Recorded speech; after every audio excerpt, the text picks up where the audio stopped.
পরীক্ষা কেমন হলো? কে জানে, আমি কিন্তু বলতে পারি তোমার পরীক্ষা নিঃসন্দেহে খুব ভালো হয়েছে। আপনার পরীক্ষাও ভালো হয়েছে, আমি দেখছি আপনি খুব মন দিয়ে লিখতেছিলেন।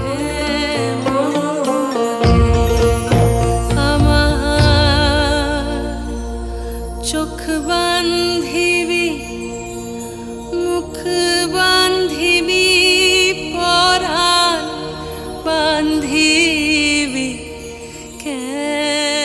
কাদম্বিনী, কাদম্বিনী,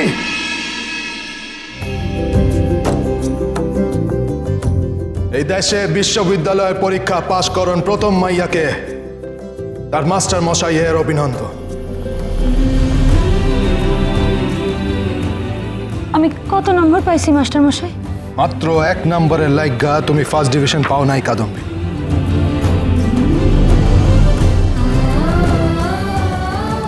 কি হইল? অমন কইরা তাকাইয়া আসো, বিশ্বাস হয় না আমারে? আপনারে বিশ্বাস করুম না তো কারে করুম?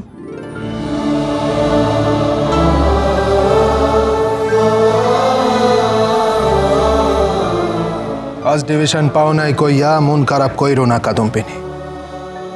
তোমার সামনে অনেক লম্বা পথ আছে, অনেক সফলতা পাওন বাকি আছে তোমার সামনে, কঠিন পথ। তৈরি তো তুমি? হ্যাঁ মাস্টার মশাই, আমি তৈরি।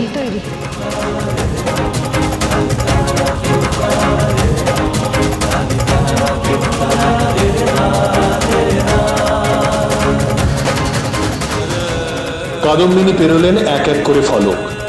কাদম্বিনী বসু আর চন্দ্রমুখী বসু পেরোলেন বিশ্ববিদ্যালয়ের এফএ। তারপর তারা একসঙ্গে পেরোলেন কলকাতা বিশ্ববিদ্যালয়ের গ্র্যাজুয়েশনের সিংহ দরজা।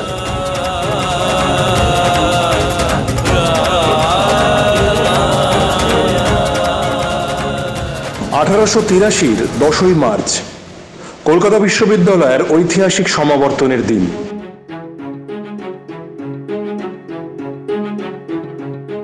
আজ এই দেশ তথা সারা ব্রিটিশ সাম্রাজ্যের আজ এক ইতিহাস সৃষ্টিকারী দিন।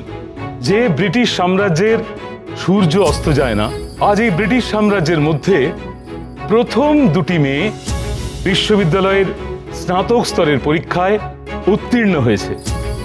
আমি আজ সেই ইতিহাস সৃষ্টিকারী 2 কন্যা মিস কাদম্বিনী বসু এবং মিস চন্দ্রমুখী বসুকে একসঙ্গে মঞ্চে আসার অনুরোধ জানাচ্ছি।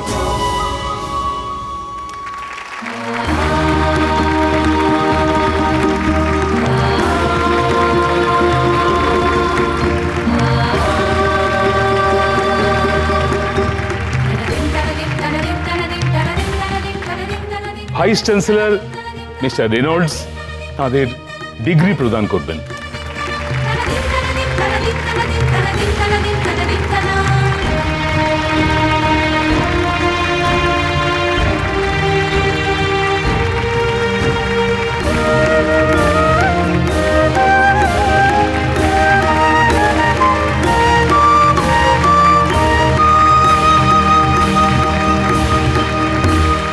আজ এইখানে অসংখ্য মানুষ আসিয়াছেন, তাহাদিগের সামনে তোমরা কিছু বলিবে?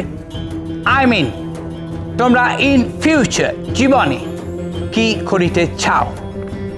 Chandramukhi, please say something.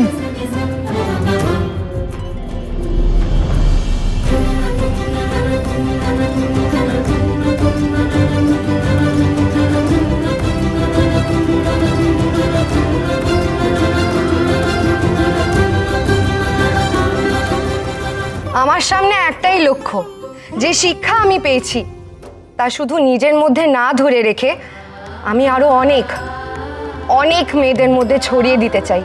আমার স্বপ্ন যে এই দেশের সমস্ত মেয়েরা হবে শিক্ষিত, তাহলেই তো আগামী প্রজন্ম হবে উন্নত। আমি আরো পড়াশোনা করতে চাই, মাস্টার্স করতে চাই, তারপর শিক্ষা প্রসারের কাজে নিজেকে উৎসর্গ করতে চাই।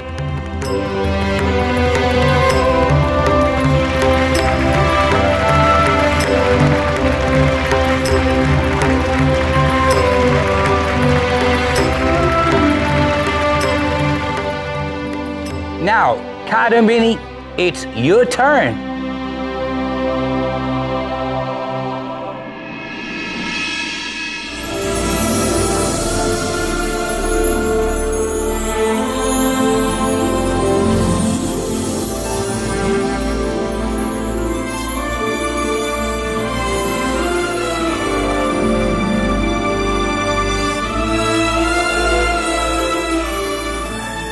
আমি তখন খুব ছোট ছিল।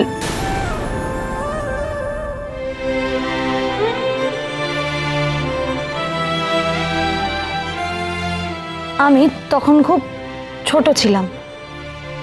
ভাগলপুরে আমার পিসি একবার খুব অসুস্থ হয়। বাবা বাড়িতে সাহেব ডাক্তার ডেকে এনেছিলেন, কিন্তু সেই সাহেব ডাক্তার পিসিকে দেখতে পারেননি। তাকে দরজা থেকেই ফিরিয়ে দেওয়া হয়, কারণ আমার বাড়ির মহিলারা কোনো পুরুষ ডাক্তার দেখাতে রাজি হননি। এদেশের মাইয়ারা ডাক্তার দেখায় না, কারণ তারা সবাই পুরুষ মানুষ, আর কোনো পুরুষ ডাক্তারকে দিয়ে চিকিৎসা করানো মানে তো ধর্মভ্রষ্ট হওয়া, পাপ হয় তাতে। জেনে শুনে এই পাপ তারা কেন করবে? তাই পুরুষ ডাক্তার নয়, মইরা যাও তাও ভালো, কিন্তু কোনো পুরুষ মানুষরে দিয়া চিকিৎসা করানো সেইটা হইব না। এই দেশের মাইয়ারা কোনো মতেই পুরুষ ডাক্তার দিয়ে চিকিৎসা করাতে রাজি নয়। আমার এক দিদির বেলাতেও তাই হয়েছিল। ডাক্তার দূরে দাঁড়িয়ে দিদির রোগের ওষুধ দিয়েছিলেন, রুগীকে তিনি দেখতে পারেননি।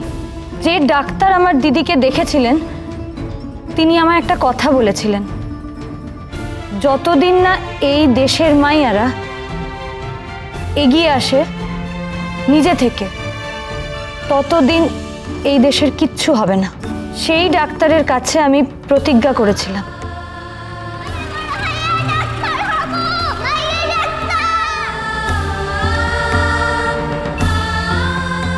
তারপর আমি কলকাতায় আসি। কলকাতাতে এসেও আমার খুব প্রিয় এক মানুষকে আমি হারিয়েছিলাম, কারণ তিনি পুরুষ ডাক্তার দেখাইতে চান নাই। না, আমি পুরুষ ডাক্তার দেখাবো না। মরতে হয় আমি মরবো, এখানেই মরে যাব, তার আগে মানবো। যদি প্রথম থেকে উনি ডাক্তার দেখাইতে দিতেন, হয়তো উনি আজ আমাদের সাথেই থাকতেন, কিন্তু উনি চলে গেলেন। তিনি চলে যাওয়ার আগে আমায় বলেছিলেন, মাইয়া ডাক্তার হলে উনি অবশ্যই ডাক্তার দেখাতেন। তার হাত দুখানা ধরে আমি প্রতিজ্ঞা করেছিলাম, আমি ডাক্তার হব, প্রথম মাইয়া ডাক্তার। কথা দেবে ডাক্তার হবে তুই, আমি তোমার অজ্ঞল কথা রাখবো।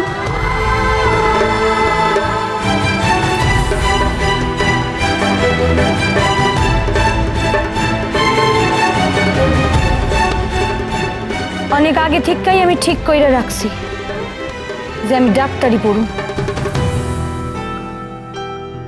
আর আমি তাই হইতে চাই, প্রথম মাইয়া ডাক্তার।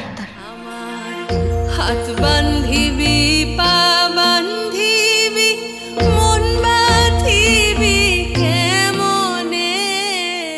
কাদম্বিনী ডাক্তার হয়ে সমাজের মেয়েদের কাছে একটা খারাপ দৃষ্টান্ত স্থাপন করবে, এ আমি কিছুতেই মেনে নেব না।